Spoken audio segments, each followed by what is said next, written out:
Hello everyone. आज का जो हमारा टॉपिक है वो है एपोमिक्सिस। तो हम एपोमिक्सिस के बारे में डिस्कस करेंगे कि एपोमिक्सिस क्या होता है और एपोमिक्सिस के टाइप क्या है और इसमें किस तरह से एम्ब्रियो का फॉर्मेशन होता है। तो वीडियो लास्ट तक देखिएगा। अगर अच्छा लगे तो लाइक से सब्सक्राइब कीजिएगा। चलिए तो हम स्टार्ट करते हैं एपोमिक्सिस के बारे में। सबसे पहले हम जानते हैं इसकी डेफिनेशन को कि एपोमिक्सिस होता क्या है।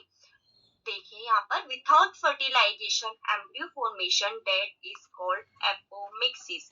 अब यहाँ पर आपने दो टर्म देखी होगी। विदाउट फर्टिलाइजेशन एम्ब्रियो का क्या हो रहा है, फॉर्मेशन हो रहा है।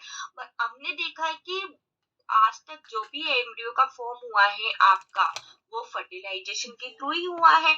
आपकी मेल गैमेट और फीमेल गैमेट फ्यूज करती है, फर्टिलाइजेशन होता है और क्या बनता है, जाइगोट बनता है। जाइगोट के थ्रू एम्ब्रियो बनता है। लेकिन यहाँ पर क्या हो रहा है, फर्टिलाइजेशन नहीं हो रहा है। तो इस प्रोसेस को हम कहते हैं, जब विदाउट फर्टिलाइजेशन एम्ब्रियो का फॉर्मेशन हो जाता है तो उसी को हम क्या कहते हैं, एपोमिक्सिस कहते हैं। अब आइए हम एपोमिक्सिस के टाइप को जान लेते हैं। एपोमिक्सिस आपके दो टाइप के होते हैं, स्पोरोफाइट एपोमिक्सिस और गैमेटोफाइट एपोमिक्सिस। आइए जानते हैं स्पोरोफाइट के अंदर क्या होता है और गैमेटोफाइट के अंदर क्या होता है। तो स्पोरोफाइट एपोमिक्सिस जो होता है आपका, इसमें जो एम्ब्रियो का फॉर्मेशन हो रहा है, भाई हमने बोला कि इसमें मेल गैमेट और फीमेल गैमेट फ्यूज होगा ही नहीं, तो एम्ब्रियो का फॉर्मेशन कैसे होगा वो भी तो हमको जानना है ना।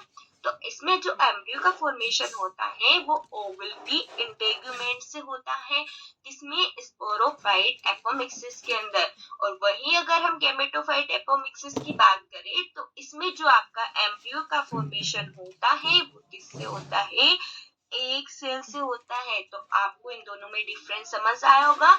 स्पोरोफाइट के अंदर एम्ब्रियो का फॉर्मेशन ओवल के इंटेगुमेंट से होता है, जबकि गैमेटोफाइट के अंदर ओवल का एम्ब्रियो का फॉर्मेशन एग सेल के थ्रू होता है। अब हम कुछ और टाइप होते हैं एपोमिक्सिस के, वो और हम जान लेते हैं। तो अदर टाइप के अंदर हम तीन टाइप को जानेंगे, non recurrent apomixis, recurrent apomixis और एडवेंटिव एपोमिक्सिस। सबसे पहले हम डिस्कस करते हैं नॉन रिकरेंट एपोमिक्सिस का। नॉन रिकरेंट एपोमिक्सिस के अंदर क्या होता है, जो आपका एम्ब्रियो फॉर्म होता है वो किससे होता है, हैप्लॉइड एम्ब्रियो की एक सेल से होता है।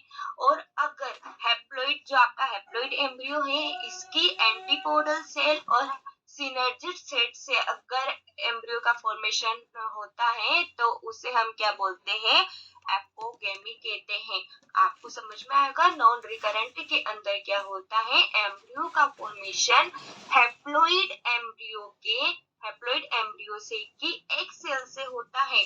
और अगर हैप्लॉइड एम्ब्रियो की सिनर्जिक और एंटीपोडल सेल से विदाउट फर्टिलाइजेशन एम्ब्रियो का फॉर्मेशन होता है तो उसे हम बोलते हैं हैप्लॉइड एपोगेमी। अब हम जानते हैं रिकरेंट एपोमिक्सिस के बारे में। रिकरेंट एपोमिक्सिस में क्या होता है, इसमें आपका मियोसिस वाली प्रोसेस नहीं होती है।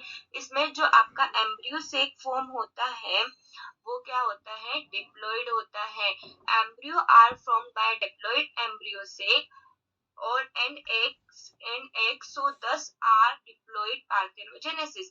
इसके अंदर क्या होता है कि जो आपका एम्ब्रियो फॉर्म होता है वो डिप्लॉइड एम्ब्रियो से की एक सेल से होता है।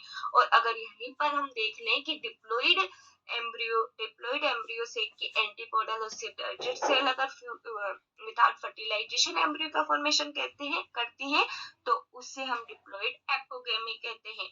आपको इस दोनों में डिफरेंस क्लियर हो गया होगा। नॉन रिकरेंट और रिकरेंट के अंदर, नॉन रिकरेंट के अंदर हैप्लॉइड एम्ब्रियो सेक से एम्ब्रियो का फॉर्मेशन हो रहा था और यहीं पर रिकरेंट के अंदर डिप्लॉइड एम्ब्रियो सेक से एम्ब्रियो का फॉर्मेशन हो रहा है। अब हम जानते हैं एडवेंटिव एम्ब्रियो सेक के बारे में। इसके अंदर क्या होता है, जो आपका एम्ब्रियो फॉर्म्ड होता है वो ओवल की इंटेगुमेंट और न्यूसिलस से होता है, इसलिए हम इसे बोलते हैं एडवेंटिव एपोमिक्सिस। तो आज का लेक्चर आपका यही तक था। अगर वीडियो अच्छी लगी तो लाइक से सब्सक्राइब कीजिएगा। Thank you.